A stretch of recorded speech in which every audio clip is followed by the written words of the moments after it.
Après la résurrection du Seigneur, il y a deux manières de le connaître. Et ces deux manières sont tout aussi vraies aujourd'hui. Les uns le connaissaient selon la chair et d'autres le connaissaient en esprit. Paul souligne cette distinction. Dans la seconde épître aux Corinthiens, il déclare: quel rapport y a-t-il entre le temple de Dieu et les idoles? Car nous sommes le temple du Dieu vivant, comme Dieu l'a dit. J'habiterai et je marcherai au milieu d'eux. Je serai leur Dieu et ils seront mon peuple. 2 Corinthiens 5,16. Et en écrivant aux Galates, il dit: ce fut le bon plaisir de Dieu de révéler son Fils en moi. Marie-Madeleine se tenait en pleurant près du sépulcre où le Seigneur avait été déposé.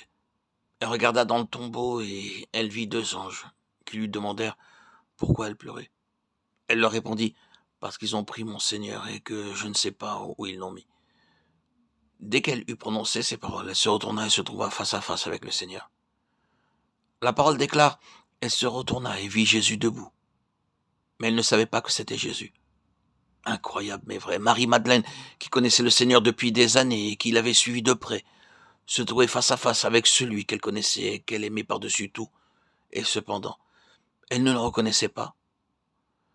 Comment se pouvait-il que, le connaissant si intimement, elle n'ait pas été capable de le reconnaître?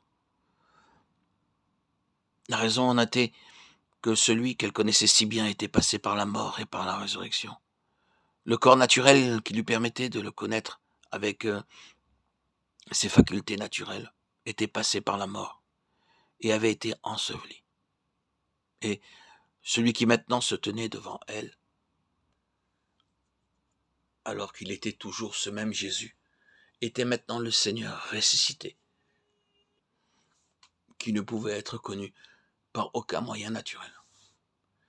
Il lui fallait maintenant le connaître d'une autre manière. Le Jésus historique qu'elle était accoutumée à connaître en le regardant, en l'entendant et en le touchant, était mort sur la croix du calvaire. Et le Seigneur ressuscité ne pouvait plus être reconnu de cette façon. Il ne pouvait plus maintenant être connu selon la chair. Il pouvait seulement être connu dans l'esprit. Comme Marie-Madeleine continuait à le regarder avec tristesse, il lui dit: femme, pourquoi pleures-tu? Qui cherches-tu? Les yeux de Marie ne l'avaient pas reconnu. Maintenant, en entendant sa voix, elle se méprenait, pensant que c'était le jardinier. Elle lui dit: Seigneur, si c'est toi qui l'as emporté, dis-moi où tu l'as mis, et je le prendrai. Autrefois, Marie se servait de ses yeux pour différencier Jésus des autres hommes. Ses yeux avaient-ils perdu leur acuité?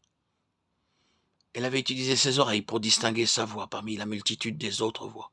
Son ouïe avait-elle perdu son efficacité d'autrefois? Non, rien n'avait affecté ses yeux ni ses oreilles, mais quelque chose était arrivé au Seigneur.